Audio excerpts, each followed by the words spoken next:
Hello there, and we are live. See ya, ladies and gentlemen. Wherever you are, people, yeah, you are welcome to today's episode of the Darl and Claude Show, Season 1, Episode 26, with no other person. See it, guys, see, you know, I've been missing my partner, you know, I mean my football partner, yeah. Let's get that right, yeah. Yeah, I've been missing this brother for the past 2 weeks. We've been praying for him. The members of the community have been praying for him. Of course, even if he hasn't really been feeling quite, fine, he always pops into the charts and show love, even on his own show, when he was not around. But you know what? Yeah, I got my partner back, so the Bad Boys 3 can resume. You know what? Yeah. Welcome to the fray, no other person than the infamous Dow, DVS, Dallas, Tracy, the Oregon. See, yeah, he has lots of names, yeah. Oregon. Good. You're welcome to the show, my brother, man. How you doing? You get a to welcome him back to the show. Thank you. Welcome back to the show, my brother, man. How you doing? Talk to this. I'm feeling good. Like I was telling you earlier backstage, I'm about 98% there. Still feeling kind of sick, under the weather, throat, coughing, that sort of stuff. And I know a lot of people in our community has been feeling under the weather as well. We've got some friends and family feeling sick. So, everyone, if you're not feeling well, take your medications, get some rest, drink lots of liquids and water and juices, and get yourself back healthy. But other than that, Tony, we're back. Episode 26. And wow, what did we witness yesterday? What have we witnessed the last 6 weeks? 31 goals scored, 3 conceded. Suck it, United. Suck it, City. Suck it, Liverpool. Suck it, Tottenham. Suck it, Villa. 31 goals scored, 3 against. Oh my dear Lord. What is going on with Arsenal Football Club, Tony? What's going on? Oh my days. Oh my days. You know what? Yeah, see, Oregon Gunner, because we've missed you down here, yeah. So you're gonna be the one to first start your analysis on this one, yeah. See, DVS, yeah. Arsenal, see, yeah, when Liverpool won their game, yeah, by a mega 1-0, yeah, right, a corrupt goal per se, yeah, because the goal past 8 minutes, it was a corrupt goal. But let's throw that all away, no problems. Danny's in the house. Danny wouldn't agree with that. See, big shout out to Danny, yeah, Danny, bro, big ups to you, man. Big ups to you. Thanks for all you do for my show. Danny gives us 20 heroes and he says, big up, Tony. Your win against Liverpool was massive as it relaunched you in the race. Divius, note that word he used, relaunch. He's a Liverpool fan, by the way. And he says, as it relaunched you in the race, you win games with so much ease now. Number 14 for you, number 20 for us, or Man City does 4 in a row. This race is pure stress. See, yeah, shout out to you, Danny. We love you down here. He also says, big up, Dow. Of course, he misses you on the show, definitely. You know what? Yeah, big ups to Mama Flossie. Big ups to Ron Jeremy, who is here, and Mama Flossie. We love you, Mama Flossie. She's our moderator, and she's in the house for us. Mama Flossie, big ups to you. See, Dow, man. Liverpool won their game, yeah, with a mega one goal to nil. Yeah. Right. Then Man City, massacred Manchester United. Manchester United, we'll be talking about that game later on. Manchester United slaughtered at the Etihad, yeah? No batty. Yeah. That's what they say in the UK. No batty. Yeah. Those guys, mugs, complete mugs. But you know what, yeah? Arsenal, under pressure, Dow, did Arsenal answer the clarion call, yeah, to reply and give a response after the no challenge from these teams that played against Liverpool and Manchester City? Did Arsenal respond on Monday? the way. Yeah, absolutely. We need to win every single game here on out because we know City are relentless. Liverpool looking, just as dangerous at times. I know they're scrapping out some wins, but the thing is that they're still getting 3 points, and so we've got to do everything in our power to get the same 3 points on the exact weekends that they win. We have to win. There's no room now for any droppage of points. I think we're at 63 Liverpool, 62 City, and 61 Arsenal. So I mean that's as close of a gap as you can get, Tony. And you know what? Danny's 1,000% right. That Liverpool game relaunched our season. It just, I couldn't find a better word to describe that. Exactly. Shout out Danny. Big ups, Liverpool fan. Respect him. We thought we were done and dusted with the West Ham and Fulham losses, right? Yeah. We wanted Arteta out. Everybody was screaming at the top of their lungs. We get to here. We are again. We get to this point. We do so well. We drop points. We go to the next game. What do? We drop points again. And then, Liverpool comes around and we absolutely put on one of the most dominating performances of the season. And we have not stopped. The motivation's there. The attitude is there. Just the way the team is gelling right now is like no other. I mean, we're breaking records. 31 goals scored, Tony. 31 goals scored and only 3 conceded. That's I think some of the top in Europe. I don't think Madrid have anything like that. I don't think Milan, Inter, Bayern Munich are coming anywhere near those numbers right now. But then again, we come across Porto. And what do? What do? We look like we've never kicked a ball, Tony. Exactly, we have no penetration. So we get out of that game. We get out of the cloud, right? We get out of the dark cloud that followed us at West Ham and Fulham and reappeared again in Porto.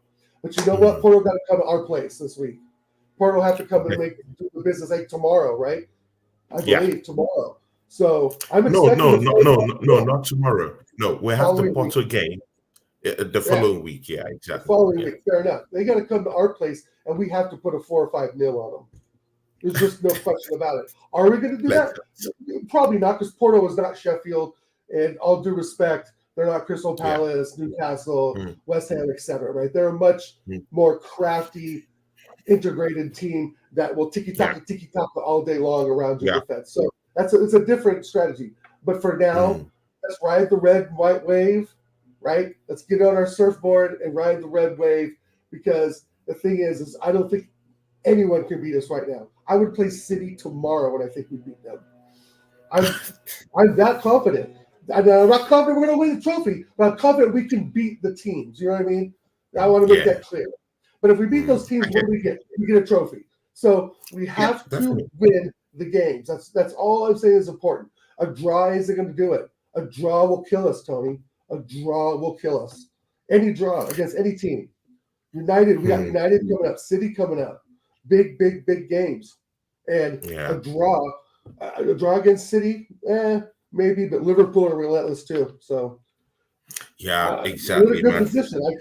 I'm very excited for what we're doing right now. Exactly. And again, let's go back into this game. Of course, I would, I have to source for your analysis of the game yesterday. Yeah. But see, at the time where we needed to respond, to big ups to Mohammed Hassan, who is in the show down here today, new subscriber. Big ups to you, man. Thanks for showing up for us today, man. And please join in the conversation, my brother, man. Join in the conversation. Join in. And just at the time where we needed to respond to what Liverpool did, because that last minute goal they scored, it hurt me. It hurt me, man. It hurt me, man. Just defend. Let's walk through that last minute. What happened?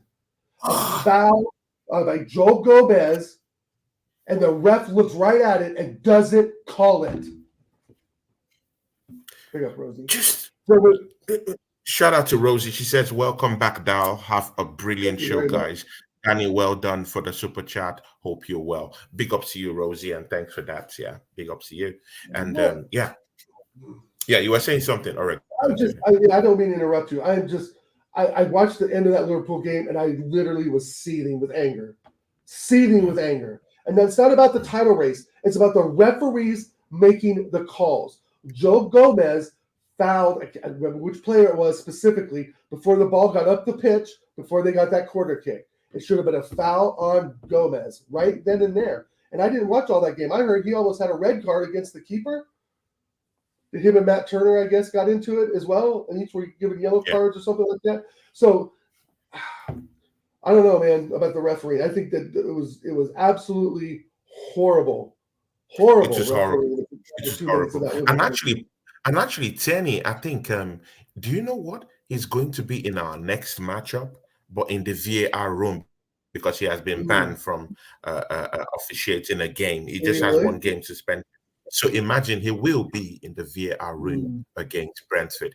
I don't need these corrupt referees to be down there. But again, see, allegedly. But you know what? Let's go into the Sheffield United game. Let's analyze it, man. Bro, what happened against Sheffield United?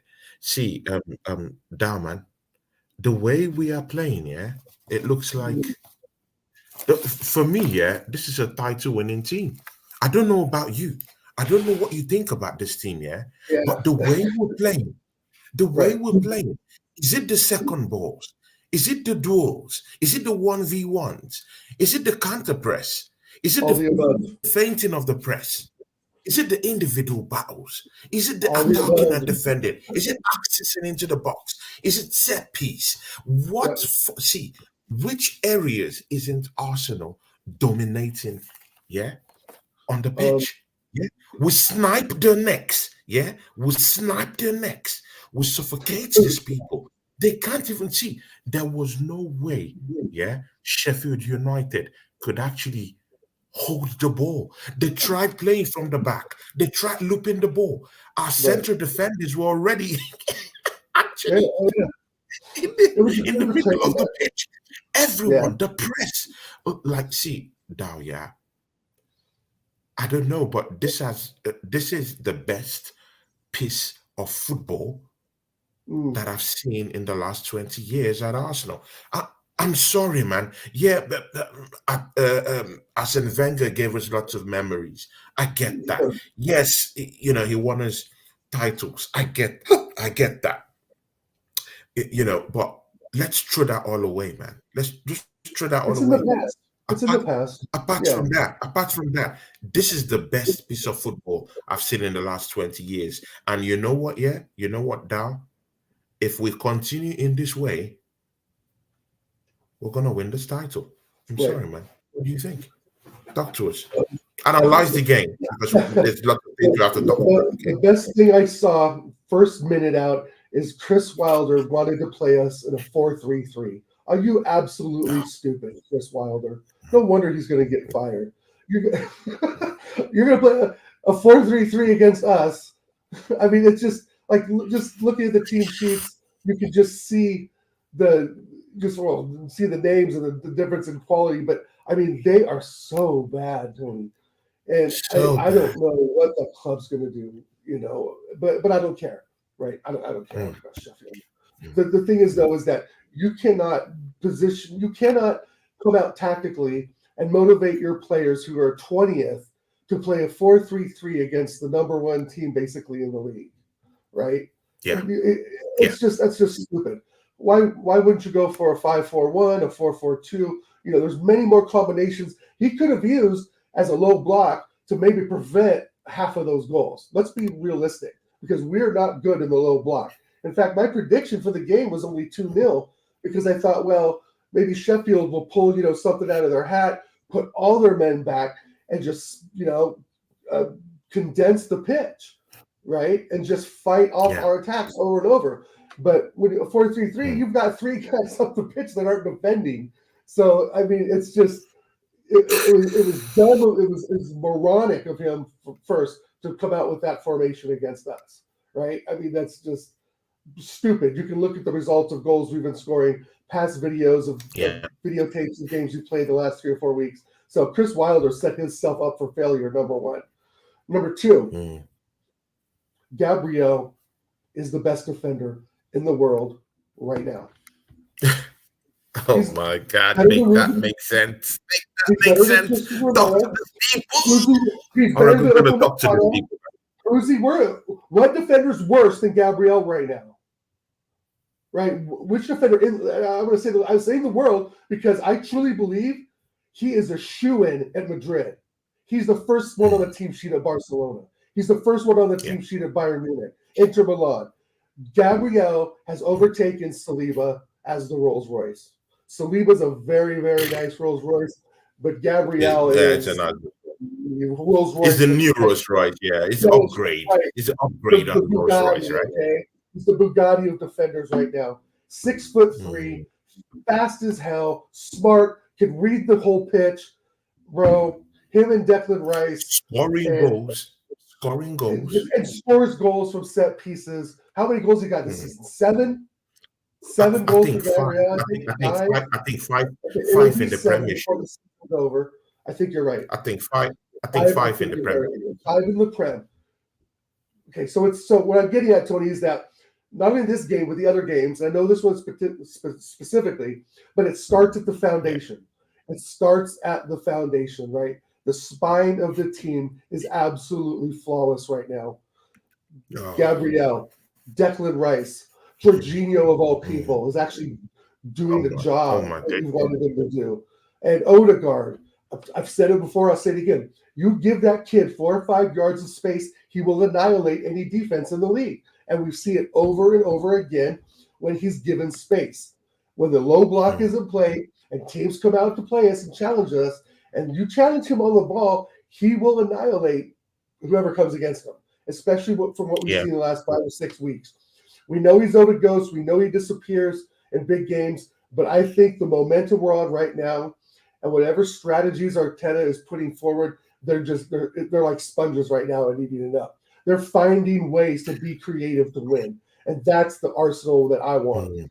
And my third point is that third point too, Tony, is that Gabriel Jesus is no longer needed. I'm sorry, but his career Arsenal's done. Thomas Partey's career Arsenal is done. Zinchenko's career Arsenal is done. We will come back to this Gabriel Jesus. It's a very, very important matter, yeah. But we'll leave that for the latter part of the show. Let's look into the key areas of this matchup against Sheffield United. Arsenal. It was Odegaard Rice in passing, bro. It was the passing, the movement of the ball, moving the ball, constantly moving the ball. And Martinelli having his head up, looking at his attacking options on his right side. Declan Rice communicating that he's back for support. Odegaard moving around, constantly causing a threat. Jorginho pushing up, but not too far and not too far back. Creating angles, creating geometry and triangles out on the pitch that we need to be doing. Yeah. But again, it's Sheffield, and this is what we expect. But not everybody beats Sheffield 6-0, right? So, I mean, technically, it was amazing to watch. It was men against boys. Exactly. It was men against boys. I do agree with you. But again, let's look into the stats. Yeah, I'm a stats guy. I really like all the stats and what it brings to the table. Expected goal, goal XG for Arsenal, 1.05 to Sheffield United 0.03. Can you believe it? Ball possession, 77% of the ball possession at Bramall Lane. Oregon Gunner, at Bramall Lane, Arsenal is having the ball possession 77-23. Let's get this correctly. Yeah, goal attempts 11-1. Arsenal 11. Goal attempts to 1. Shots on goal. Arsenal 6. Efficient. Arsenal 6. Efficient in front of goal, bro. Sheffield United 0. Shots off goal 5. Yeah. 5 to the Arsenal. See, corner kicks, okay, 1-0. Throw in 6-3. See, yeah, Oregon Gunner. Yeah. Yeah. Arsenal were dominating this, gameplay. We're dominating proceedings. We're killing these teams off. We're not giving them, chances to actually pull one or two strings together. We're not allowing them past, at all. And it's starting from the root because of our press. And the counter press is something different. I don't even want to go into that one, yeah.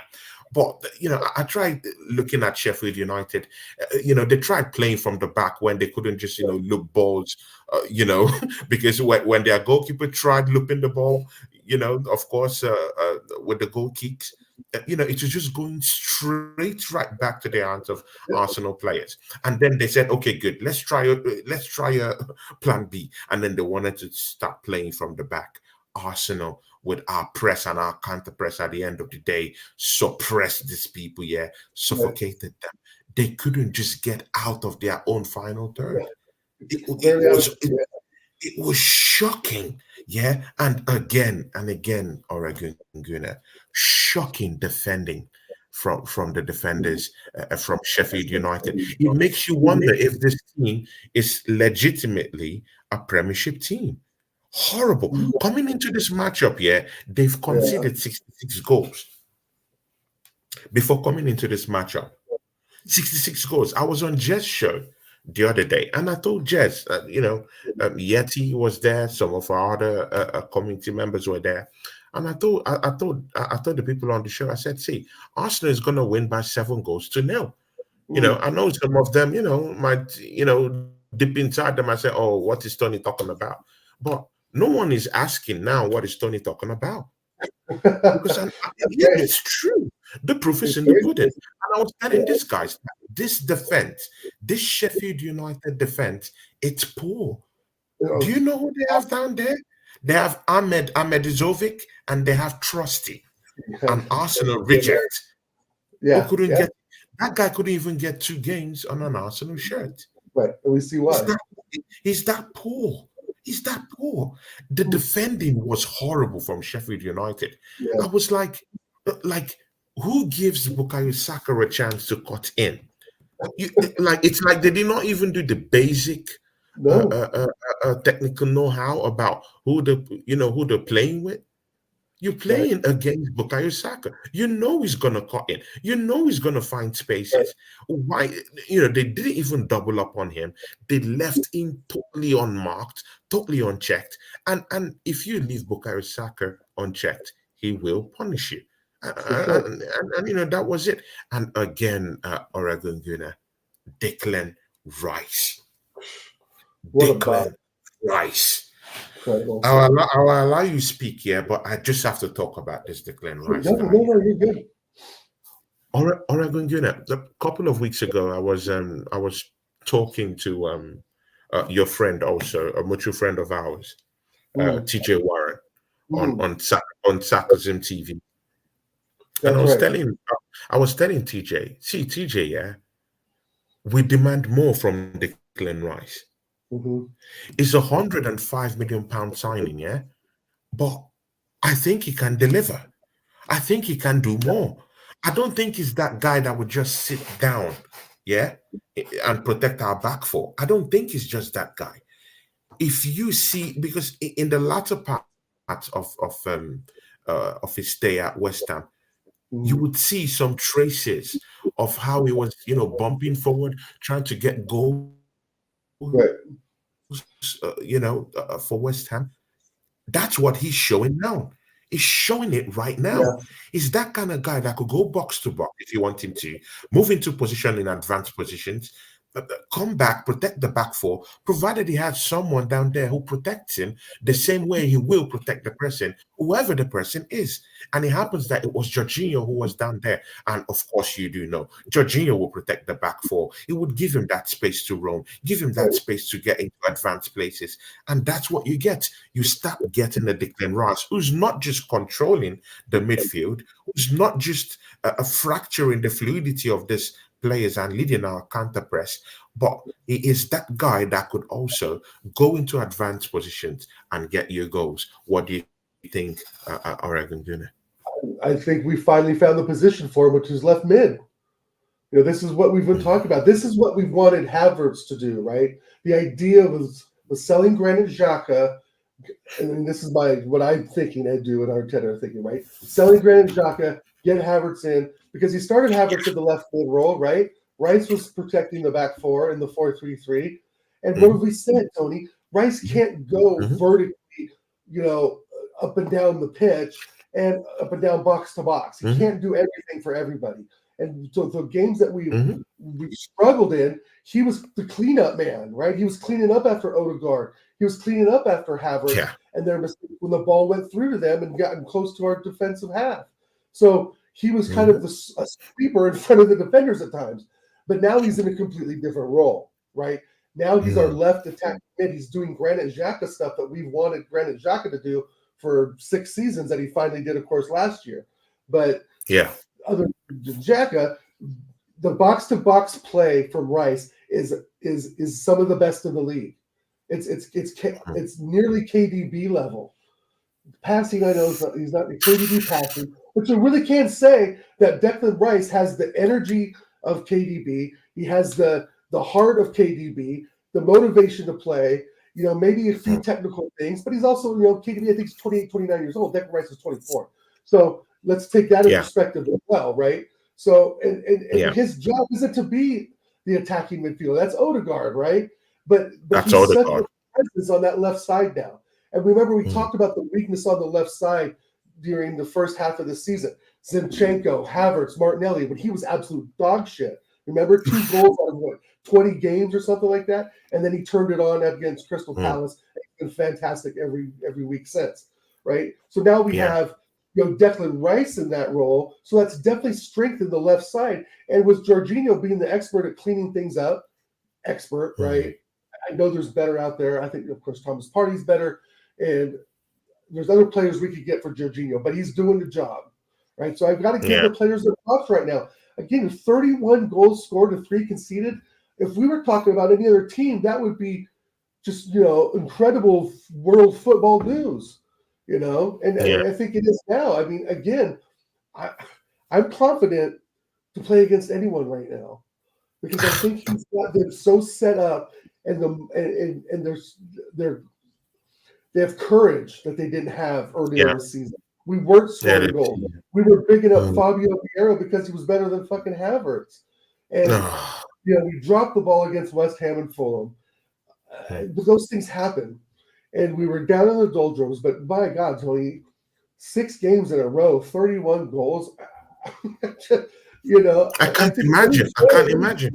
What is going on? Couldn't imagine. I mean, shout out to what's going on. I mean, if Newcastle, won 6 or 7 straight games by those score lines and scored 30 plus goals, 3 Mother Flossie would just be like this is the greatest thing since sliced bread and canned beer. Right? I mean, for any club, it's a phenomenal record. It's a phenomenal one. Liverpool, I mean, the title would be completely out of sight. Exactly. They're not winning games 4, 5, 6-0. I'm sorry. I know City put the pummeling on some team, I think, in the FA Cup or something where Holland scored 5. It was Burnley. But we did that too. But Liverpool did not. Liverpool has not pounded a team. I don't think maybe it's the 7 Hog last season. Have they put 6 on the team yet this season? I don't think so. I don't think so, man. I don't think so. I don't think so. And I don't think they would do it because they have injuries. Injuries have ravaged that team. We got guys coming back. We got Terry coming back. You're in Timber finally going to get a sniff. I mean, it's just things are going in the right direction. But as you know, I've been following this club 25 years, bro. I've seen the meltdown, right? We saw it last season. If we lose I'm at this point, if we just draw a game, it's going to take the wind out of our sails. And I think that's going to be the catalyst of us not winning the league. However, if Liverpool drop, if City drop, I mean, there's a whole narrative there, Tony, of things that can happen. But again, everyone can drop points. Liverpool can drop points. In fact, they're going to drop points probably against Man City in the weekend. So, and they have more bigger teams coming up. See, both teams have Aston Villa coming up. Both teams have except for I think Manchester City still have Tottenham Hotspurs coming up, and they don't do. do too well against And Tottenham us. Hotspurs. And So us. they still have Aston Villa. Liverpool still has Aston Villa. Liverpool still got, of course, Man City coming up in the weekend. See, man, these teams are gonna drop points.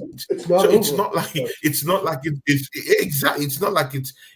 11 it's games just left. only on Arsenal right now. Other teams are also bearing the brunt of this too. So they have to keep up. While they're seeing Arsenal mauling these teams, they too are under pressure to produce. Absolutely. They're under pressure to actually maul these teams that they're playing with right now. And see, mauling this team isn't easy, because why I'm saying that they have to start mauling teams is that Arsenal have a big up to Drew Gunners, who is down here. Yeah, big ups to Drew. Is a mod down here too now, and Jamio is down here. Jamio, po. Jamio, nice seeing you back on my shows, man. Jamio, when you were not coming to my shows, I was like, what did I do to Jamio? But Jamio is back now, man. He's back. He's back with the band. Big ups to you, Jamio. Love you to death, man. Mama Flossie is still down here. But see, Kai Havertz, our next topic. Kai Havertz.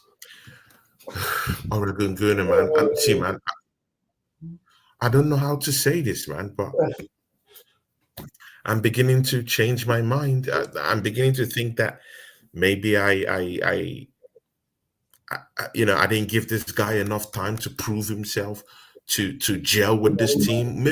Maybe we were just being unfair to him in a way, because he just came into this team. I gave him 10 games to perform.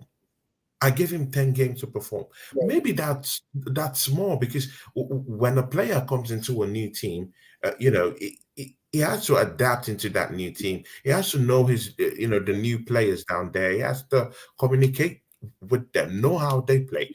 Maybe 10 games wasn't enough, to clearly get a thorough analysis of how he would perform on an Arsenal shirt. I don't care how he performed in a Chelsea shirt. What I do care about is how he performs in an Arsenal shirt. So he just came to Arsenal. I judged him after 10 games, and right now is making me look like a complete donut. I don't know about you. Is he making you look like a complete orange right now? He's making me look like a proper donkey, I must say.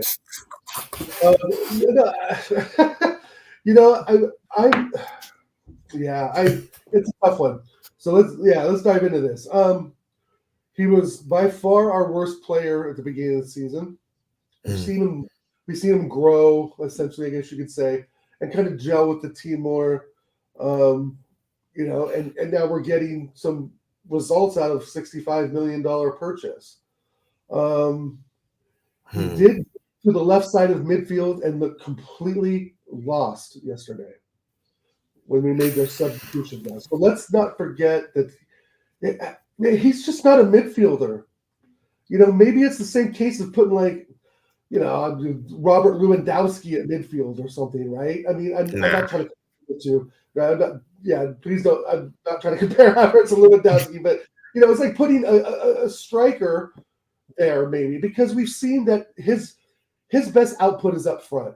There's nowhere for, like we've said this on the show, Tony, there's nowhere for him to get into trouble if you're the striker, right? You're either up front or you're not, right? It's one or the other. No.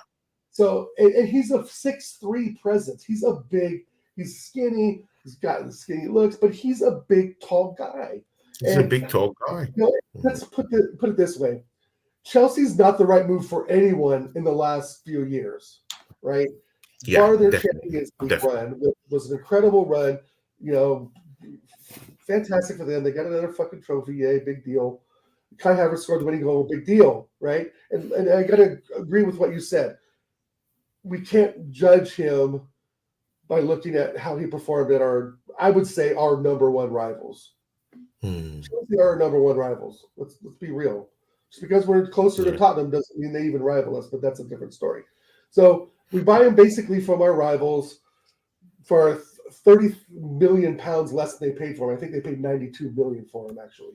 And it was really proud of the Premier League, but he won them a Champions League trophy. So you start to think about, well, how much is that player really valued worth, right? So now Chelsea knows he was crap in the league. He wasn't doing shit. I mean, the numbers are all there that he was complete garbage, and so they were willing to sell him off because one goal is not going to define, his career, but it did at Chelsea. Yeah. But now we're looking at someone who's been tried at left mid.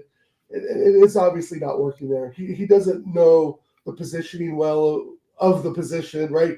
What's required of the position. Maybe he's in a learning curve for that, but you think he'd know it because he's been an international footballer since he was 15. You'd think he would know these things, but he doesn't. And so, Oregon, he's scoring goals. He's assisting. He's raking in the goals. He's scoring goals. He's helping the team. Right now, he's been international since he was 12 years old, bro. He's not Oregon, let's call it as it is. He's making us look like absolute donuts right now. Yeah, he is.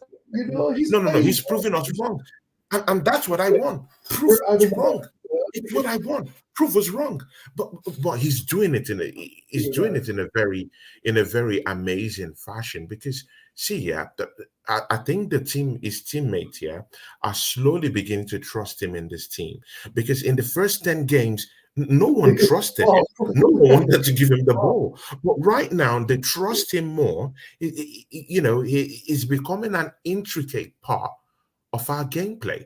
And to be very sincere, after he came off yesterday, that left side midfield, nothing was coming up from there. To be very sincere with you. Which will take us to our next topic, actually, about the bench that we have. Because when every other player on the field that got us goals or that helped us in the first half left the field, the ones that came back, I don't know. Our game just dropped. So Jesus comes into the focus, right? Thomas Partey comes into the focus, right? Fabio Vieira comes into the focus. We had, team members come back yesterday. Counter what I told you about Kai Havertz right now, and also tell us about the displays that came in and how you felt about displays that came in, notably Thomas Partey, notably Gabriel Jesus. I felt Gabriel Jesus had a stinker yesterday.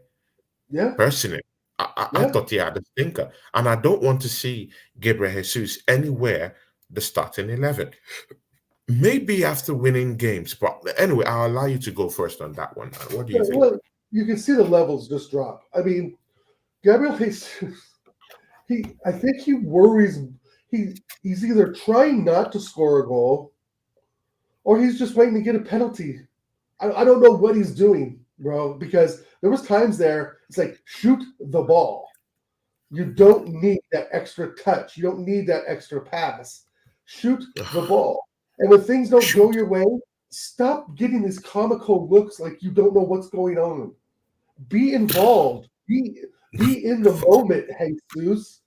Be in the moment. Don't worry about what the refs did or didn't do, or worried about Virgil van Dijk. We pushed you down, or Romario pinches your bum or twists your arm, and it's just it's almost like Neymar, but without the rolling over and falling down. It really is. Because he's a nuisance, but there's some technical stuff there. But is he really that much of a let's say a Prem footballer? He's got to go to Napoli. He's got to go. He and Eddie and Nketiah have to go. We don't need 4 strikers at this club, Tony. But again, even right now, Kai Havertz have justified why he should be in this team rather than Gabriel Jesus. Do you agree with that?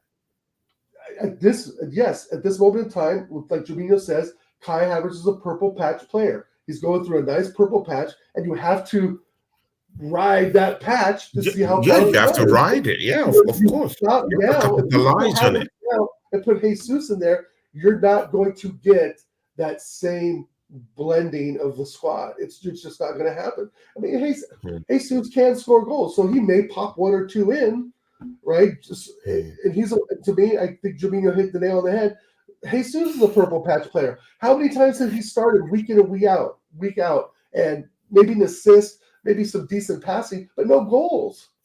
And we needed goals at the beginning of this season, or we would be in a lot better position than we are now. Imagine if we would have won West Ham and Fulham, we'd be up 4 points on them. So and I still don't know if he's even going to pick. See, that's the other point with Arteta, is that there's no assurance that he's going to pick Harvertz coming up if Jesus is fit, right? Because him and Jesus are like this.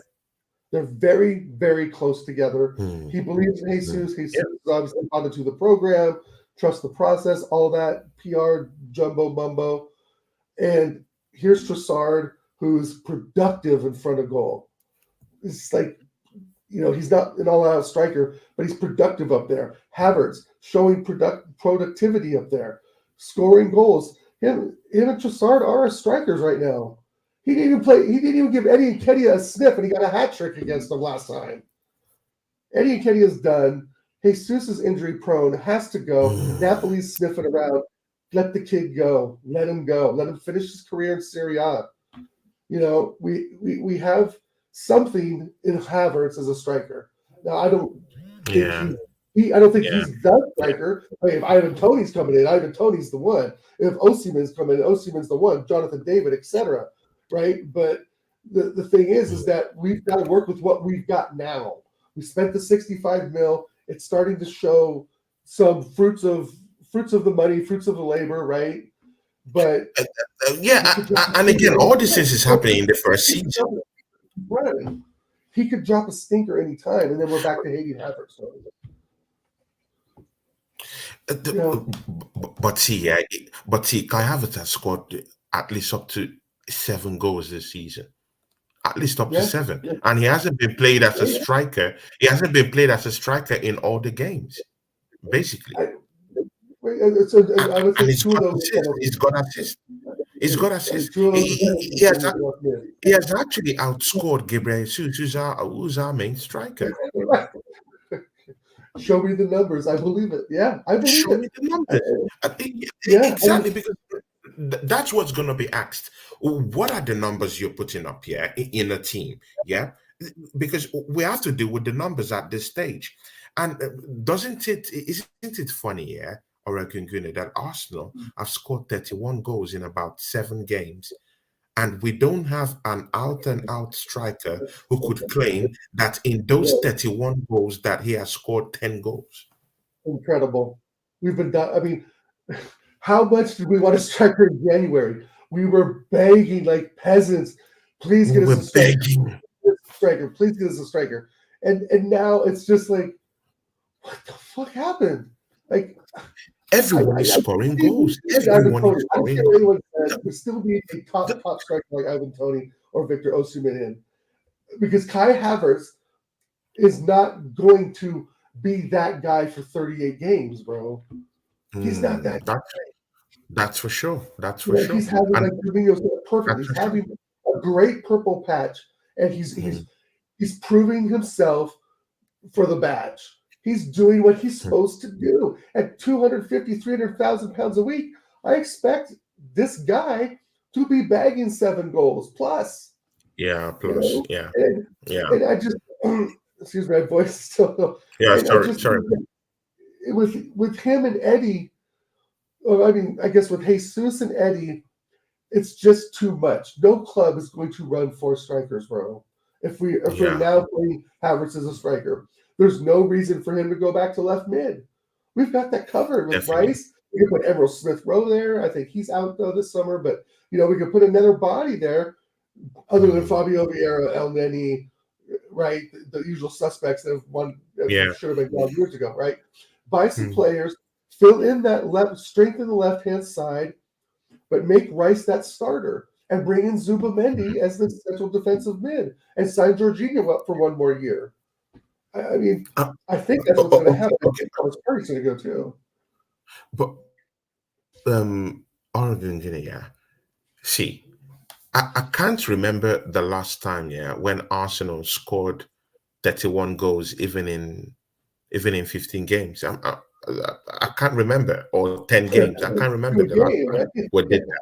But now we're doing that without a striker, Do you think we bring in a striker? I'm sorry, I'm just saying, just like a Big radio question. guy. I I'm know where just you're going asking. with this. Yeah, I know. Ask it. I'm I not know where you're going with I'm not this. saying that we shouldn't do this. Yeah, Third the but pot, bro. but I know where but you're going with this. man, if we bring in a striker, yeah, does it change the whole dynamic of this team? Because Yes. if you ask me, I want I want this. It's Right. not like I don't want a You striker, were begging but for this man, in January, bro. I want this. I want everybody, yeah, in the team to share in the goal fest. Yeah, I want it to be a team Right. effort. I want set pieces to be scored, Right. rather than looking for that one man team that it has to score a goal every week for us. Right. I want it to be shared because in 31 goals, not even a striker in this team can open his mouth and say, I have 10 goals out of that 30 goals. In other words, it's been spread abroad the team. It Right. brings unity, it brings Right. that togetherness. Everyone is having a piece of the pie. There's this thing about Exactly. having a piece of the pie, yeah? Right. And I want to hit something. I want to totally agree with that, and I want to take it in another direction as well. And this is where I Okay. think I'm gonna get mud thrown in my face. What did City do when Arteta was there and Jesus was there and Zinchenko? They spread the goals out, right? We always talked about Jesus, not the striker at City. Sometimes he's benched, sometimes he's not, sometimes he's scoring, sometimes he's not, right? Mm, So think mm, for a second. If City, through their run over the last 4 or 5 years, were able to spread the goals out, Foden, Grealish, etc., right? You can kind of almost think that Arteta has taken that with him, and exploring that in how we're scoring goals now. Does that make sense? So I'm thinking yeah, it he's makes taking a piece of that, taking a piece of Pep's brain and maybe implanted it in his head and said, okay, since we don't have that striker, which City did mm, not have before Holland, right? We don't have that striker that we want or need for a proper setup, but we'll use mhm, Havertz as kind of a false nine striker, and you know what? We'll spread the goals around more because we'll have them. We'll have the wingers come more inverted. We'll have Rice providing support at the box to box and Jorginho defending the back four. Again, it was opposite before, where Rice was running vertically up and down the field trying to chase all the garbage. So chase maybe all the Arteta garbage. has taken a page from Pep's book in learning to spread out the goals when you do not have a main striker. But again, That see, maybe that's what we're seeing. you've I don't want to make that you have comparison. explained what Right. yeah, I get it, but you've explained what he has done to this team right now. I hear you. What do you say you want? Do you still want a striker? Because I need you to answer that question. Yeah. Do we still bring in a striker? Because if we bring in a striker, we will play. We will play according to, to a certain game plan to enable the striker to score goals, Positional, right? yeah, Do a you think it positional style. truncates this? Because see, I want to go to Bramall Lane and score 6 goals next season. Right, If right, they do come back, right. I want to do it. I want to go to Burnley and score more goals. Yeah, I want to beat Liverpool 3 goals to 1. I want to do these things. I want to right, smash these teams like that, even without a right. striker. But again, if we do go and bring in a striker, yeah, 100 million striker, I don't care, whoever we bring in, Sure. does it truncate the harmony we have right now? Does it dismiss Well, everything not if you right now? replace Eddie and Kedia. If you're replacing Kedia, what are you losing? What do you get? You're getting more value and letting Kedia piss off down to Crystal Palace or Brentford, right? So you bring in someone who's far better Yeah, than I what we get have right it. now. But you know what? You don't have to play that player. Just because you spend 100 million, I know this sounds crazy to some, that player has not earned a spot. So you could have Ivan Toney sucking his thumb on the bench with Eddie Mm, gone to Brentford and still have the same 11 we have now. And I'm sorry, Tony may have to wait his turn when the time is right, because we're starting to see a pattern with Arteta that he's playing the players at the right times, right? mm, Did it last season mm, when he brought Reece Nelson in more, right? He uses that first 11 almost as far as you can get until the injuries come up, fatigue starts to set in, motivation factors set in. Thomas Partey's arrested. Something's going on outside the club, right? But you have to be able to fulfill that. But the problem we've had is that the drop in quality is so bad, right? You don't want to put El Neni in because it's shit, right? But every time he has a job, and that's another story. The thing is that I think we've figured out now a style of play that suits the players. Exactly. And I don't know, and I want to give some praise to Arteta for that, for picking part of Pep's brain. Because to be honest, City was scoring goals from every position for many years while we were 8th place, 5th place, 8th place again. 8th place again. The goals. We had Jesus during those years, right? Gabriel Jesus was not wanted by Pep. True. Exactly. Right? That even buttresses the point. It's true. That buttresses the point because look at this comments from Jamio. He says Gabriel Jesus 4 goals all season. Haaland 5 goals versus Luton alone. What does this tell you? But again, it tells me something even more bigger than how we're looking at it.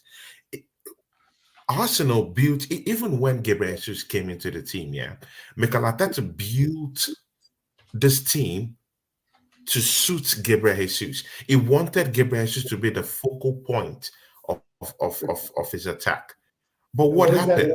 We had to We had to over rely on him, and he spent more time on his bum on the grass rather than actually playing and scoring goals. Okay, good. He built his team around Aubameyang. Aubameyang gave him the FA Cup. Aubameyang scored some goals, but when his indiscipline set in, when some other things started turning his head, he couldn't score goals no more. Even if every of our creativity was channeled towards Aubameyang to score goals, he couldn't just get it. There's something about this manager and implanting strikers. It doesn't work. It doesn't work when you build the team around the striker. Right now, I'm afraid because this is just a new style I've seen from Mikel Arteta, and we're scoring goals.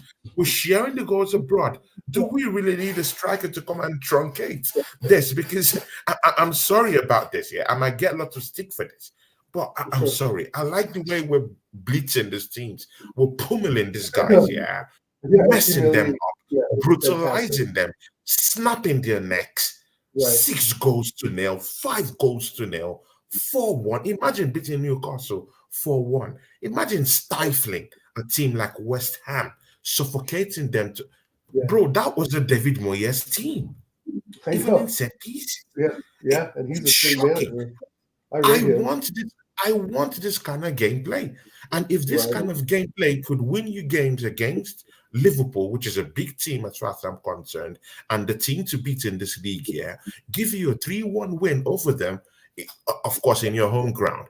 That's a big win. If this same style is the one, that it's the balance between beating the top teams in the league and beating the mid-table teams and smashing, of course, the teams at the drag of the table, I'm all up for it. But what I would not want is for us to start building this team again, under another striker, and maybe it doesn't just really work out the way that we're mulling these teams right now. So I'm a bit confused about that. Even if we're to bring in a striker, it has to be someone that should come in and complement this team rather than someone that will build the team around. It's going to truncate the way we're scoring goals. I couldn't agree more. And in fact, the thing is that we have to replace Eddie Nketiah. He is, as you know, many in the chat know, simply not good enough. Now, if that getting him out and getting $100 million striker is the answer. The thing is, though, Tony, is that it also depends on when you buy the striker, right? When does Ivan Toney come in? I don't want him to come in a week before the season starts.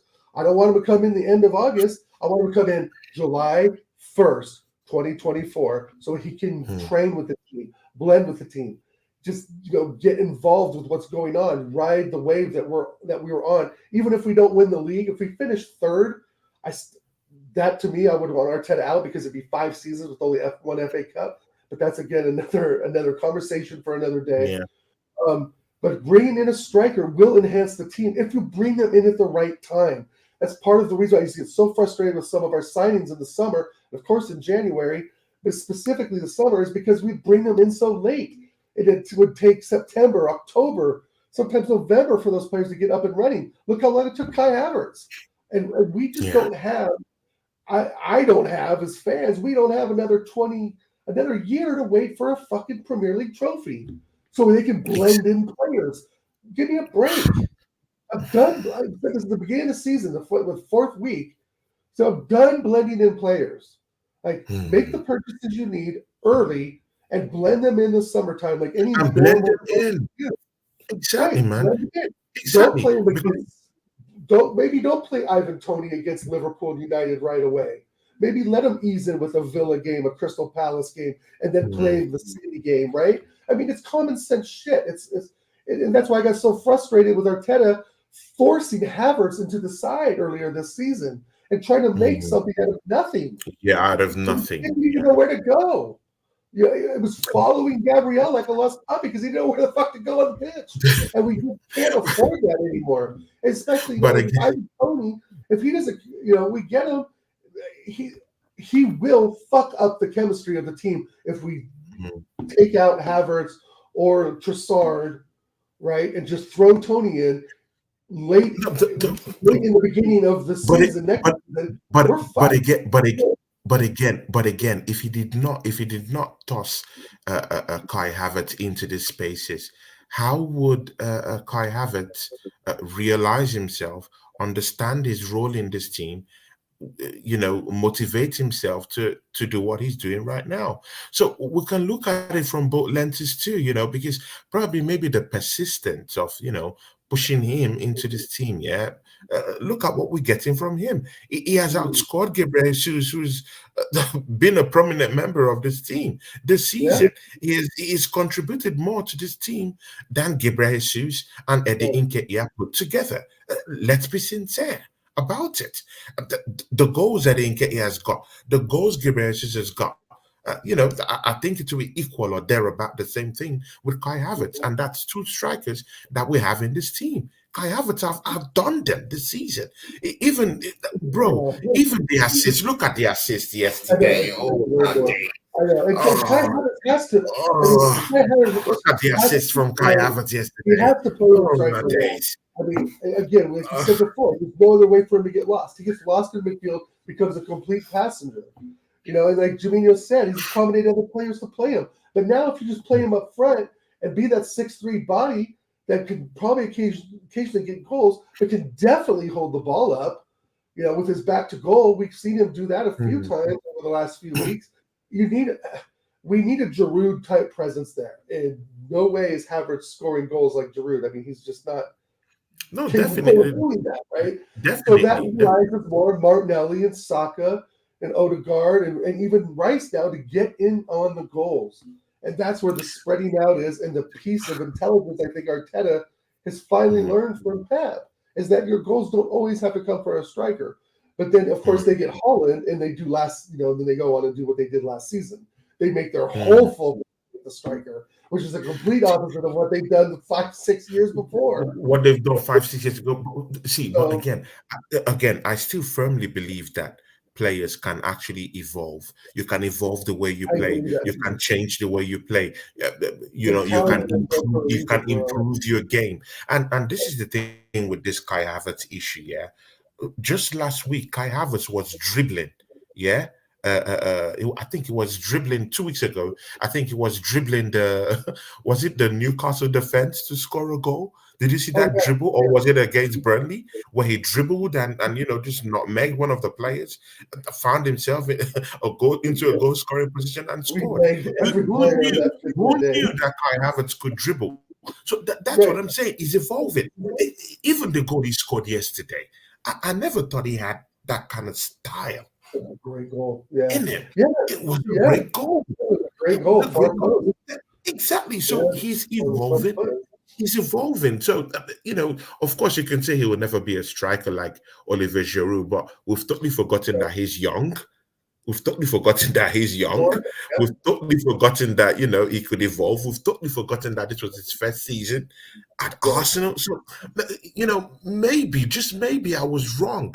I'm not saying maybe you. I'm talking for myself. No, I'm just saying maybe I was wrong proved for me judging wrong. him after 10 games. I don't know. I'm Yeah. just saying. But I'm at the point now, Tony, that I think you are too. We've been following this club so long. It's like, just get me a fucking trophy. Like, I don't care if it's Harvertz. Well, Harvertz, I mean, we can judge them. We can, as fans, judge who we want to judge. Because After 10 games, well, because usually the yardstick is judge a player after at least a season. Right. There you can underscore the player. That's true. Understand how the players help. But in this case, I judged him on the 10 games. But that was I judged him right. on the 10 games. Many other people judged him under 5 games. But is it correct? Because right now, where we need him most, this is where we need Harvertz the most. And he's getting the goals, he's getting the assists that we need when we need him most. That's all I'm saying. I'm not saying he's the best guy in the world. No. But all I'm saying is he's getting us the goals that we need. He's getting us the assists that we need. He's formed a very big partnership with these players. He's now an intricate member of this team right now. I would prefer him to start rather than to see Gabriel Jesus and Ethihad in this team. So whether we like it or not, to some extent, he's made some certain people look like donuts. I'm one of them. Sure, I think there's probably a lot of people that would put their hands up, bro. Exactly. I'm one of them. He made me look like an absolute. But you had that knowledge to have that decision to give him 10 games because of the shit you saw him do at Chelsea. So you're thinking, like, how is that crap going to fit in Arsenal, right? It's essentially what we're saying. Like, if he's absolute dog shit at Chelsea, he's going to be at Arsenal. And so I think you have a right to give him 10 games because of the crap you saw on the west side of London, and one great Champions League goal that he tapped over the keeper because he just happened to be at the right place at the right time. And let's not forget, we're talking about a player that cost us $65 million or pounds. Yeah, right? sure. Whatever. And so you expect so much more for that price tag. So much more. And you're right. A learning curve is going on. He's in a learning curve. He's learning to play the way Arteta's setting him up, which again, it's starting, like we talk about, all the goals being spread out by players and not centrally to the striker. That's a Pep thing. That's a Pep thing. Definitely. And of course, like I said, they got the central attacking role comes to the striker. The thing is that we need a presence up front. Martinelli, not a big guy. Saka, not a big guy. Odegaard, definitely not a big guy. Rice, there's not a big guy, but he's powerful, right? He's strong, he's quick, he's smart, And so do we really need a striker that is small in stature and just mobile? Or do we need someone like Harvertz who's 6'3"?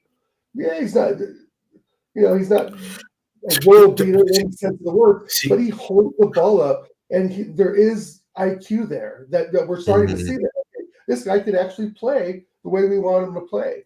And if he's part of sharing the goals, I'm good with that. See, man, I hear you, but there's this guy I'm really looking at right now. I'll tell you his name after I big up this guy. AFC Max. Big ups to you. I think is a new subscriber to the channel. Big up to you, my brother, man. And to be nice to, have you down here and, give us what you think about Arsenal. Big ups to you. Please subscribe to the channel. Subscribe to Oregon Gunners channel and be a part of my community too, man. And, if you have your own channel, I would like to be a part of your community too. And he says here, I'm going to be honest. I think this is the most confident I've been going into the Brentford, Porto, and City game. Oregon gonna do justice to what AFC Max have just said. Big up to you, AFC Max. Yeah, I'm confident too, Max. I don't see us beating Brentford 5 or 6-0. I think there's a little more class there, and we're gonna have to watch Tony. You never know. You never know. You saw what happened against Newcastle. You never know. You saw what happened against Newcastle. You never know. I never thought we put 3 on Liverpool anyway. But right. But I still want to. The confidence is great, but reality is going to sometimes kick in, right? But I believe we are playing them at the Emirates, right? If I remember, are they at the Emirates this weekend coming up? Or are we there? Yes, we are. It's. I'm sorry, it's another pummeling, man. It's another pummeling. We will pound Brentford. We will pound these people. See, they're ready for the taking. To be very sincere with you, left, right, and center, Brentford has been losing games this season. Let's don't act as if these guys are like, a prime Barcelona. Please, let's throw that away. I hear you when you talk about Ivan Toney, but I wish him might just get them one goal. With the way Arsenal are playing, we're suppressing these people. We're suffocating them. They can't string passes together. Yeah, we're suffocating the defenses. We're pressing them. They can't press this on another level. The duels we're winning, the one-on-ones, the battles. We are dismantling these teams, and we're not just possessing the ball. We're also dominating and snapping their necks. See, Oregon Gunner, we're making. I know. I'm just so nervous. I'm telling you, we are making their home fans leave in the 17th minute. This is the third time in a row in 3 weeks that Arsenal have made away fans leave the stadium. Like abandoned ship, leave the stadium. West Ham fans left the stadium. Fans at Tough Moor, abandoned ship, left the stadium, abandoned Vincent Company. It led to his sack. See here, after 17 I didn't know he got sacked. I think he's sacked. I think Bellamy. I think Bellamy has taken over. But bro, I don't know. You see that? That's their business. I don't know. But anyway, yeah. But again, the fans left the stadium. Yeah, they left Tough Moor. That's a difficult ground to do that to. Yeah, because Tough Moor, they have it's this kind of stadium that the fans are very, very connected with the stadium itself and with the players. So when you do that to them, something is up. Yesterday, Sheffield United fans started leaving the stadium at the 17th minute. Oregon Gunner, 3 times in a row we're doing this. Brentford too. And I agree with Max. Don't get me wrong. I'm agreeing with Max and agreeing with you. I am literally waiting for the shoe to fall because it's happened to me in my Arsenal experience the last 25 years. I know. Of course, reality is set in, definitely. I just want to see this era lift the trophy. And I do think we can put some past Brentford, Jimmy. He says putting 5 past them shouldn't be a problem. We should, because this is what we expect now. This is the expectation, guys. And I kind of want to bring us down a little bit and think that, what if we tie Brentford 1-1? It's happened, but it's not gonna. Big up, Connor. It's not gonna happen. We're gonna beat a 4-5 Big up to Connor. Subscribe to Connor's channel. Great guy. Yeah. Connor's the man. Back to Max's email about, you said Brentford, Porto City. To Porto, we should absolutely annihilate them at home. We should annihilate them at home. I know that's going to be tricky, but they're going to be bro. They're going to come in Emirates. We'll be rocking. It'll be rocking for that game, more than for the Brentford game, bro. Oregon Gunner, I'll be very careful if I were you. I'll be very careful if I were you uttering those words, man. I will keep my mouth sealed about Porto until we play them. But you were saying something. If we do implement the same plan A that we did at Sheffield, we will absolutely pound Porto. I think we'd pound them even more than we would Brentford, to be honest. They aren't ready for what's coming at the Emirates, because that 1-0, that was a shit game on both sides, to be honest. And the guy popped a goal in 20 yards in the 88th minute. Let's be real. That was what the first shot. It was such a bad game on both sides. But I think them coming to the Emirates is going to be a shellacking. I'm thinking 6, 7, 8-0. There's no way they're escaping out of there. There's no way they're escaping. No, there's goals in that. A whole different there's goals in that game. But by the way, I'm a little bit, because I still feel that Mikel Arteta, because he has a checkered record in Europe. Yeah. Oh, yeah. I still feel he has a lot of job to do. And we still also forget he's an inexperienced manager. So since he's an inexperienced manager, I still think that he's having problems coping with this European tactics, in European football. So definitely you're going to meet a lot of managers that could technically, distort what they Right. do, and just magically change things technically. So I don't think Mikel Arteta is there technically in terms of in Europe right now, because he has a checkered record in Europe. And For sure. mind you, while Arsenal was flying back domestically, we went down to Porto and couldn't do the same. But we're mulling teams away from home. Tough Moor is a very vociferous ground to go to. Yeah, Right. and beat Burnley 5-0. Are you 2-1 I understand, 3-1 I understand, but to go there and beat them 5-0, and then to go to Porto, which is an away game too, they're not top in their league, and we go and bottle it down there. So I still feel he has a lot to learn in European football. Right. So I would just keep my mouth shut for that Porto game and just watch it as it happens. I'm good. I'm not keeping my mouth shut for the Porto game. I'm sorry. I'm trying to restrain myself for the Brentford and City game, but the Porto game, we absolutely have to fucking annihilate them. There's just, I mean, if we play like we did against Sheffield, so the comparison is, what you're comparing is Turf Moor, Burnley, I get it, but Burnley are not Porto, right? Porto will be better as a team, as a unit, no matter which stadium we're in. They're just going to be a better squad, right? But the thing is that the role we're on now, I don't see Porto. I see Porto as a Sheffield, maybe better technically, but how are they going to get out of their half? If we play exactly the way we did against Sheffield, If we play exactly the same, and that's where Arteta, I think, has the brain fart of, oh, I'm going to change it up a little bit because I'm playing a European club. And that's the problem. And that's the problem that you're illustrating, right? And let's hope to God he doesn't, pray to the football gods that he doesn't do that, that he says, guys, don't worry about the European country they're from. Don't worry about where they placed in there domestically. Don't worry about where we are now in the Champions League. Just go out there and kick the living shit out of them like we did Sheffield, West Ham, and Burnley. Play the same way. Don't change the tactics. Play the same lineup and just go out there and just wipe them right off the pitch. And we can't do that against Porto. And I know that sounds weird. I think it's more difficult to do that against Brentford. As weird as that may sound to some. Brentford will be prepared.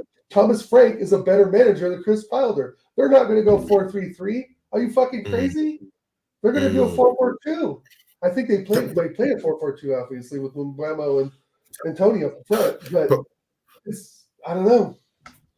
Yeah, but Thomas Frank will be coming into that game understanding that Arsenal is high flying. He wouldn't just approach that game, let's go fire for fire. And see it. That was why I was advocating. That was why I was advocating. That's why I was advocating for Arsenal to pummel these teams and leave destruction at its wake. Yeah. That's what I wanted us to do. So that the next team we're playing against would understand that, oh my God, we're playing against the most free-flowing, football, against the most destructive team in the league by far. In fact, Arsenal is the most destructive team in Europe. Let's get that correctly. I know we've not won a trophy yet. I know it's too early to say all these things, but let's call a spade a spade. This team is destructive. With the way we're playing, we're in imperious form. This is destruction mode, and you know what? We don't have to put it to waste. So if we're playing against Brentford, I don't think Brentford would have the chest to come down to the Emirates and have a tiki-taka with us. I don't think so. No way. I don't think so. I don't think so. I think they would try to protect their post. They might just go on full blown. And mind you are at the Emirates. It's a place of. Do you know how many shots on goal Arsenal have restricted all these teams? Zero. Yeah, like zero. I think Liverpool had 0 in the second half or something like that game. Bruv, it's fantastic. It's at the Emirates. Their necks will be snapped. I'm not even looking at Brentford right now. I'm looking at the big one.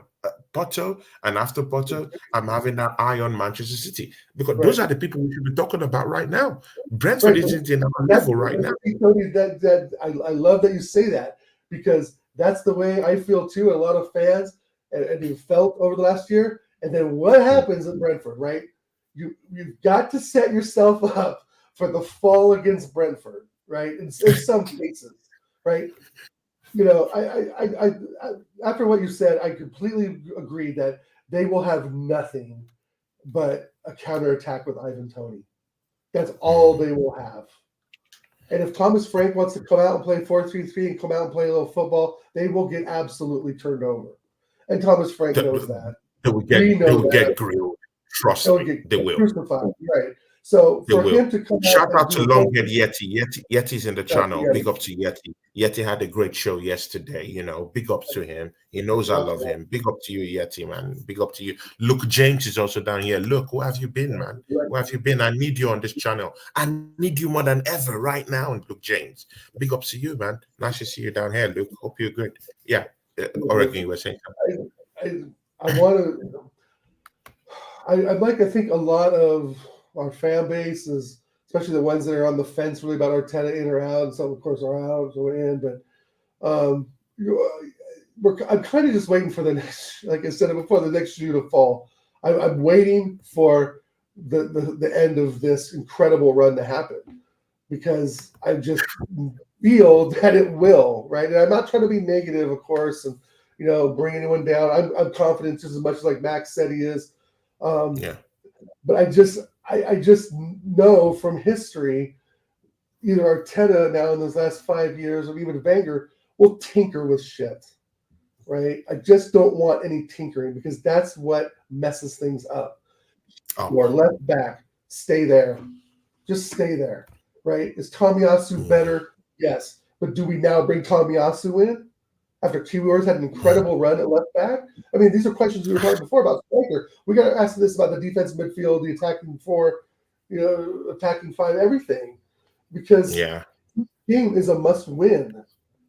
Like if we're 2-0 up at Brentford, 2 goals in the 88th minute, just like Forest did against Liverpool or something like that. I mean, we all know crazy shit happens in football. Our man Yeti just went through it. I literally thought the game was over. And then dickhead Nunes pops up. So I'm at the point now, Tony, where it's like I agree. I think my days. Porto will be a little more of a challenge technically, but I think that but if we just play like we did against Sheffield, and I think the lads will be up for that, because they want to win. They want to play that way, right? So let's go, man. Let's go. I think Porto is a better option for us than Brentford. I know that may sound weird. Yeah. Drew Gunners asks here, he says, any news on Martinelli? Yes, there's news on Martinelli. We found out that Martinelli just only had a cut on his foot. So, they'll prop it up. I don't think he might start the game against Brentford, but again, I think they might just, shoot him some shots on the foot and probably ease the pain away. He might not feel it for like 2 hours or something like that, and he might be allowed to play. But right now, what we've heard, it's just a cut on the foot, so it's nothing serious. I'm very sure he'll be back on Saturday. And right now, no Arsenal player wants to lose his place. I'm talking of the first 11 that we have right now. None of them would want to lose their place in what we're doing, because this is absolutely amazing right now. And Bukayo Saka was just taken off as a precaution because he was feeling ill after 1 hour of playing. So he felt ill. So after that, he was taken off, rightfully so, because you need to have game management. And of course, Oregon Gunner, Mikel Arteta has been trying that man management thing in like 6 games. He's learning his lessons, because before he would just run Bukayo Saka to the ground. He doesn't mind if this guy's been kicked left, right, and center. But right now I'm seeing changes to that. But the reason why I'm seeing changes to that is because probably maybe because we're winning by lots of goals. For What sure. if we're not winning by lots of goals? Will he rest Bukayo Saka? That's left to be seen. Mhm. Oragun Gunnar, please look at this. Look at the charts I just brought up right now. Yeah. Well, I see Oragun Gunnar, Tottenham pull just up look by at that 11 table. points. Look at how shiny that table looks like. Yeah, almost Exactly. 3W. And Liverpool, Tottenham down to 63 fifth, points. 11 points Manchester behind us. City, I love it. 62 points. Arsenal 61 points. This has never happened at this level, at this time, after 27 games in the Mm, Premiership, with the first three teams with 60 with points in their 60s. It has never happened in the Premiership. yeah. So this is the first time that three teams in a row, after 27 games, are having 63, 62, 61 in the league. None of it, these tables have never been like this before, in essence. So this is something new. But look at that table now. Yeah, Yeah. Liverpool will be at Anfield on Sunday, Super Sunday against Manchester City. What is our best bet on Sunday? What should Um, we? What do you think Arsenal fans should be looking at? And mind you, Arsenal have a chance on Saturday to go top of the league for the first time since Christmas last mm, year, since Christmas 2023. So this right. is the first time Arsenal will be going top of the league if we do beat Brentford on Saturday, because the Liverpool Manchester City match comes up on Sunday. So Arsenal could be laying claim to the top of the table with our fans dancing and celebrating that we're top of the league by Saturday. And indeed, it could remain like that if Manchester City share the spoils against Liverpool at Anfield, where they hardly get a win. Actually, they rarely get a win at Anfield. Over to you, Oregon Gunner. Um, well, I think what we need to happen is definitely a draw. I don't think Jamino, I think is saying nil. I think it should be closer to 2-2. But I think Mm, those teams will draw. Because neither one are going to want to give up points. That's a hard fought battle in the midfield. And if we're up, I've always been the yeah. one, I don't like chasing points. I'd rather have the points already and let the other teams chase. And some people feel differently about that. They want the other teams, feel like if we're chasing, then that means we've already looked at the table in Mm, mind if we're chasing. So I know we got to just go out and do our job and go bury Brentford, prepare for Porto, and there's nothing we can do against Liverpool City result, right? But just sit there and watch it as it happens. But we one of them needs to draw. Both of them need to draw. I have one draw, right? If one yeah. loses, then one wins, but we don't want that. We need to draw, and I'm put a real early prediction of 2-2. Um, that'd be something, wouldn't it? We'd be tied on. We'd be on top, right? So if they draw, we'd be tied on points. We'd be even on points with Liverpool, but we'd be ahead because of goal differential. Mm. And now you see the reason why I've been advocating that we pummel these teams because of the Yeah, Oregon Gunner, please just take a look at the goal difference. Just look at the goal difference yeah, that's huge. where my arrow is right now. And God Arsenal, dang. Arsenal have, oh my days, oh Yeah, my it's nuts. days, Holy cow, 45, man. 45, Liverpool Yeah, 39. that's like FIFA Manchester stuff. City 35. So that we Yeah. have 10 over Manchester City. So you could say Are that. you seeing this? Yeah, you could make the argument that at the back end of the season, obviously, end of the season, that's an extra point. If we keep that goal scoring That's an for them, extra point. that's an It's extra an point. extra point. So this is what we have to pray for. Liverpool draw against Manchester City on Sunday, Yep. Yep. and then Arsenal win their game against Brentford, and then win our whole games from after the Brentford game to the end of the season, and that guarantees us the And title, we we because have we'll to. be at par with Liverpool in the same point. Right. We'll be at par with Liverpool at the same point, but Yep. with with a superior goal margin, a goal Right. difference. So even if we're drawn in points, Arsenal have to just whip up and slap up the remaining teams. Go to Yeah. United, go to Old Trafford, slap up that team. Because see, Man United are a team in crisis. We have to slap up these teams here, show them who's boss. Yeah, I don't care if it's at Old Man Trafford. United, Slap them up, slap them up. See, they couldn't give up. See, they couldn't even fight for their lives, for pride oh, against I know. City. They're so bad. That's our next topic, man. Before we go, come on, Yeah. man. You saw that game. Look at, look at that Horrible, table, and let's not horrible. forget Aston Villa either. If we win 64, Aston Villa's on 58. Or I mean, there's still 11 games left, bro. It's going to come down to the wire, unless City or Liverpool really, really bottle it. And Liverpool have reasons not to Mm, bottle it with Klopp leaving, and City have obviously reasons not to bottle it because they want to maintain their supremacy. Right? They want to continue what they yeah, did last season because it makes last season look like yeah, a as incredible triumph as it is. If you're not really consistently winning afterwards, it doesn't mean anything. But I think they're already who's the Carabao Cup already? City, right, or Liverpool? Well, Liverpool won the Carabao Cup, right, against Chelsea. yeah, Yeah. yeah. Liverpool won the Carabao Cup. Yeah. So, So, man, I don't know, man.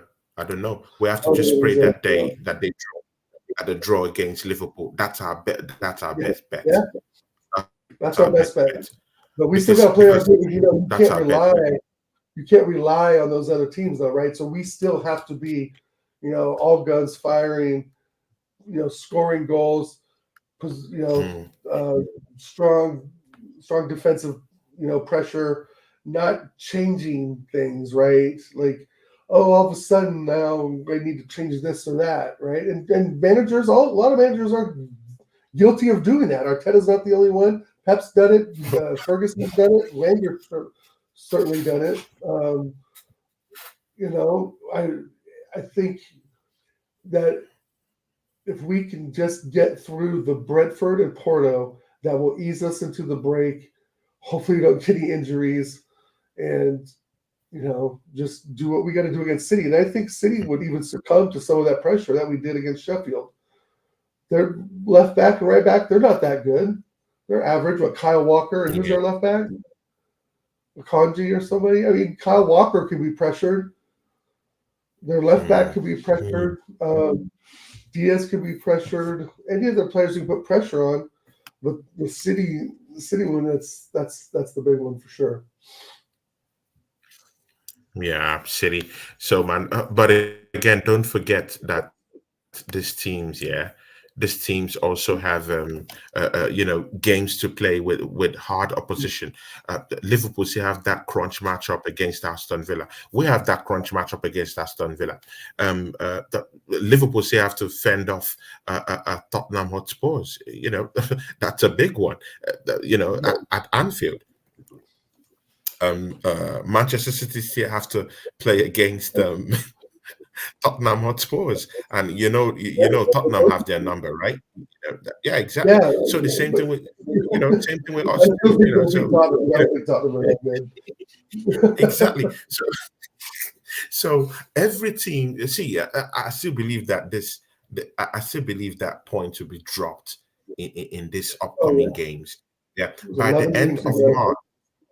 by the end of March, we should have understood the extent to which the trajectory of these teams are taking and going, definitely by the end, because when we play against Manchester City, we will understand where we are, Right. because I think Liverpool will be Right. playing against Aston Villa also later on. That is Aston Villa or Newcastle. And mind you, you don't throw Newcastle away. The big challenges, City still have to play Newcastle, at St. James Park. Is it at St. James Park? No, I think at the Etihad, maybe at the no, at St. James Park. Liverpool still have to play Newcastle, and this is a potential banana skin kind of game, for these teams. So let's see what happens. Oregon Gunner, man. Before we go, finally, before we go, Do you think we have the cojones to They're go gonna, to City uh, and beat City up with the way we're playing? Just quickly before we go. yeah, I do. I do because I can see, like Juminho said, their left back Garvadol, average, decent.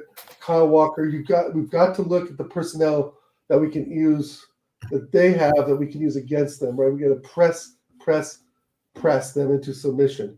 And that's the thing I get worried about is that it's going to be Arteta saying, "Oh shit, City now I've got to change what I've done." Right? Because Mm, that's what he's done in the past. That's like I said before, a lot of managers are guilty of doing that. He's not the only one.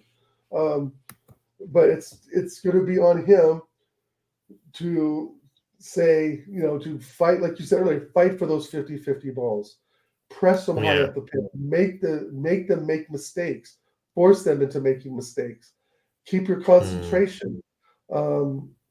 We beat them earlier this season. It was a KG 1-0, but we beat them earlier this season.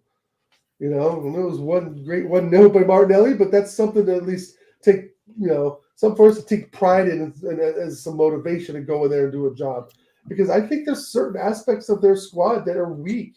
I mean, mm, if Rodri's not playing at his best, right? There's some weakness there. If KDB, if we can keep those guys isolated a bit and keep them in their half, I think we stand a really good chance. I'm not gonna say we're gonna pummel them 4 or 5-0, but I if we agree do, for that one. I think it's like that's the jury's out, right? The game, set, match. But I think we need to have a realistic approach and not divert away from what's been working, and that's where Mm, my worry comes in, especially after I think there's a holiday friendly break in there, so we'll be playing them after a break, which isn't.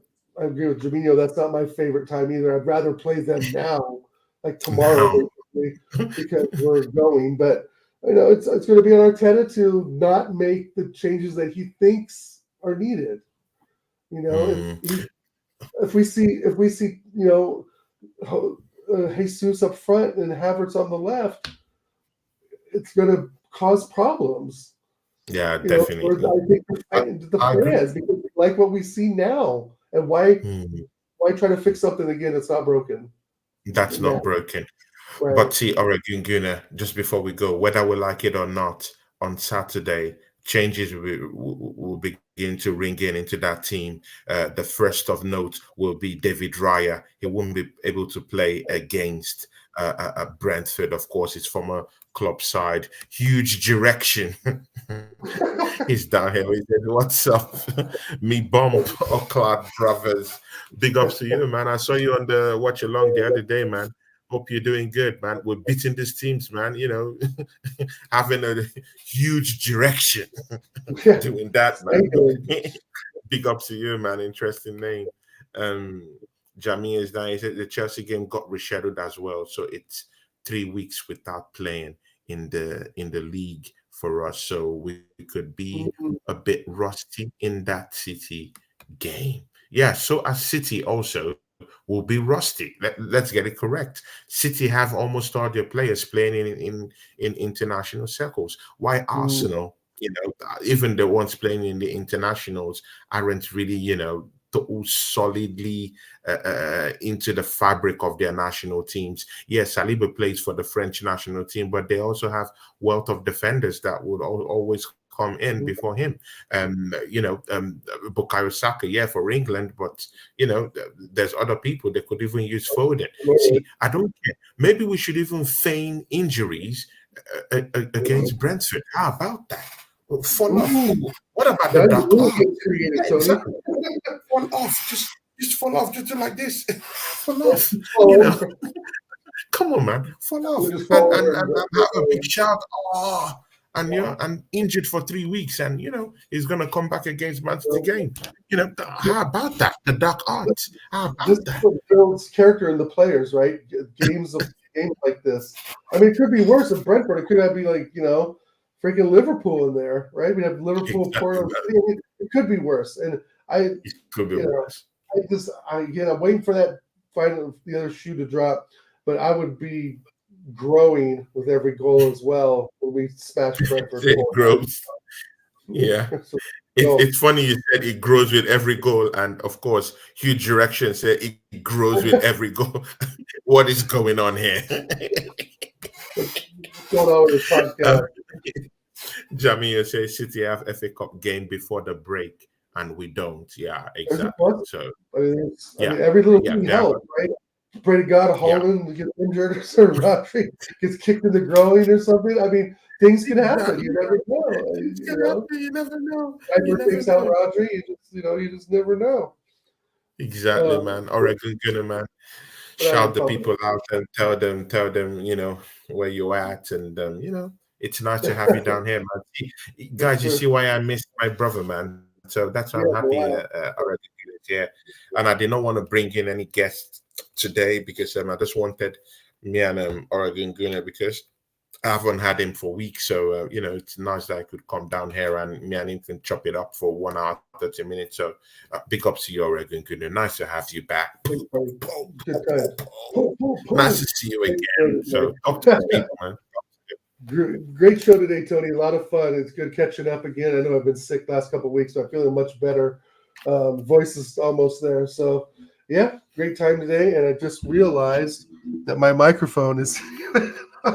Does that sound better? Maybe. Okay. Oh shit! I forgot I even had a microphone. That's how sick I've been. Anyway. Yeah, it sounds better. It sounds Yeah, better, good. man. Studio quality. Shout out to the chat. I'm such an idiot. I'm looking at my microphone right here. Shout out to everyone in the chat. Thanks for joining us today. Mama Flossie Jamino, Huge Erection, Drew Gutters, Danny for the super chat, and of course Rosie and anybody else who I missed. Thank you for being here. Great show today, Tony. I'm confident. I'm ready to, I'm ready to actually pick up a trophy. Don't know if it's going to happen, but we'll see. But thanks again for having me on the show again. Thanks for doing it today. Sorry you missed out on yesterday. But next week, we're all guns firing again. And you can check me out on YouTube at Oregon Goon and IG at infamous_Dow. Thanks a lot, everyone. Oh, and every Friday is TJ Ward and Connor on the American Idiots Show. Big show coming up on the 15th. Please, everyone, be there. You will not regret it. Definitely. Huge direction. Thank you for subscribing to Oregon Gunner. Oregon Gunner is in the process of creating his channel. So before we start posting things there, to take a little bit of time because he's working seriously now. And he's just coming back from, he has been ill for some time, but he's back now. So maybe very soon he will start doing something on his channel. And Oregon Gunner, when you do start to do little stuff on your channel, I will be there to help out and do one or two things. Definitely with you. So definitely. Big ups to our moderator, Mama Flossie. Thanks for coming down here. Thanks, huge direction. Thanks to you to another moderator of ours and my friend Drew Gunners. Big ups to Jamia, who's down here too, part of our community. I have a huge community down here, and they're down here for me. So big ups to Yeti, who was down here for me too. Big ups to CMO, all these guys here. Big ups to you. And my Flossie says, thanks, Tony. Thanks, Dal. Jamil says, Bayern lucky not to be 1-0 down, definitely. And tomorrow I have a new show starting with True Gunner Wright. So he's coming down here tomorrow. So join me, with True Gunner. So I have a new show with him called The Arsenal Vault. So come join us. And there's a couple of new shows that will be coming in to the channel because I'm trying to revamp the whole stuff. But of course, my main man, me and Oregon Gunner, our show remains the same. No removal. It's gonna be here, but I'm removing some shows and replacing them with some other shows that because I want to evolve. I want to be like Kai Havertz. Yeah, how about evolving? You're evolving and you're versatile. Exactly, man. You're versatile. Yeah, exactly. So big ups to everyone here, and join me and Bant on Friday and me and Bant on Saturday. Me and he will be down here because, of course, he's my guy. So, lots of shows between me and him too. Oregon Gunner, me and him would. Oregon, I'm liking Tuesdays for me and you. So, I might think of moving us to Tuesdays because I think Tuesdays might be a little bit better for me, to be honest. Yeah, exactly. Monday. Yeah, so maybe we'll talk about it more. Tuesdays might be our day. Yeah, Tuesday might be our day. I think so. So we'll move it to Tuesday, Awesome. so at least there'll be less work, and it won't be on a Monday, so it'll be more better. Sure. So guys, Oregon, do you have anything coming up on your channel or with Um, Connor oh, or nothing. I'm really on my channel, just still playing some FIFA and Call of Duty, and not doing yeah? any of the Arsenal stuff. But I'm slowly getting there. But no, we are going to have a huge show March 15th with on the American Idiots. We are going to have Lee Gunner on again. So please, Oh, Tony, that's come good. through that show. Everyone participate. We're getting guns on again. I don't know. I've known Lee for about 4 or 5 years now. Great guy, obviously an incredible channel. But yeah, it's great to have him on. It's a lot of a laugh, and we'll definitely be talking about this 31 goal run we're on. And Definitely. maybe he's turned a corner as Arteta in, but I doubt that. I Anyway, doubt that. thanks again, Tony. Yeah, sure, Again, man. like to have you on American Idiots with me and TJ, hopefully in the next couple of weeks. So I'll be Okay. scheduling that because you're growing. The channel's just fantastic. Love all the shows you're Yeah. doing too on Instagram and having your buddy out there interviewing people out on the street and stuff. That's good stuff. Yeah. So yeah, keep Thanks, the man. train moving, Tony. It's good stuff, man. Yeah, sure, man. And Oregon gonna heal up more too, because of course, you still have some cough, going on down there. So I hope you get, I hope you get more better too, man. Because I was really scared before, but thank God that you're okay, man. So big ups to you, man. Thank you for popping into the show today. From me and Oregon Gunner, we